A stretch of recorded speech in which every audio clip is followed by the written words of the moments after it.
ನಮಸ್ಕಾರ ರೀ ಪೊಲೀಸ್ರ. ನಮಸ್ಕಾರಪ್ಪ, ಬರ್ರಿ. ಯಾವ ಕಾಲೇಜ್ ಹುಡುಗಪ್ಪ ನೀನು? ನಾನು ಕಾಲೇಜ್ ಹುಡುಗಲ್ರಿ, ಮಿನಿಸ್ಟರ್ ಡ್ಯೂಟಿಯಾಗ ಯಾವ ಪೊಲೀಸ್ ಎಲ್ಲಿ ನಿಂತಾನಂತ ಬರ್ಕೊಳ್ಳೋ ಪತ್ರಕರ್ತ. ಬರ್ಕೊಡಲ್ಲ, ನಾ ಈಗ ಡ್ಯೂಟಿ ಮುಗಿಸಿ ಬಂದೇನ್ರಿ. ನಮ್ಮ ಠಾಣಾದ ಹೆಸರ, ನನ್ನ ಹೆಸರ, ಈ ಕೂತ್ ಬಡಿಯವ್ರ ಹೆಸರ, ಅವ್ ಕೂತ್ ಮುಂದೆ ಕೂತ್ ನಾಟಕ ನೋಡೋರ ಹೆಸರು ಸರಿಯಾಗಿ ಬರ್ಕೋರಿ. ಒಳ್ಳೆ ಚಲೋ ಇದ್ದಪ್ಪ ನಿಮ್ಮ ಠಾಣದ ಹೆಸರು.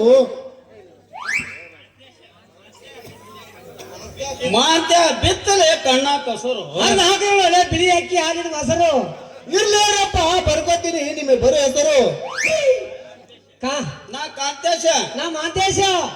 ಕಾಂತೇಶ ಮಾತೇಶ. ಎರಡು ದೇಶಗಳನ್ನು ತೆಗೆದು ಬಿಟ್ರ ಕಾಮ ಅಂತ. ನಾನಿನ್ನು ಬರ್ತೀನಿ. ಕಾಂತ್ಯ ಯಾವ ಮಗ ಹಂಗೆ ಕೇಳಿ ಬರ್ಕೊಂಡ ಲೋಚಂಗನ ಮಗವ. ಇದಕ್ಕೆ ಬಾರೋ ಅಲ್ಲೇ ನಿಂತು ಮಾತಾಡ. ಏ ಮಗನ ಮಾತಾಡ. ಅವ ಯಾವಾರ ಇರ್ಲಿ ಹೆಂಗಾರ ಇರ್ಲಿ, ನಾವ್ ಈಗ ಪೊಲೀಸರು. ಅವ ಅಂತ ನಡಿ ಹೋಗೋಣ. ನಡೆಯಲ್ಲ ನಡಿ.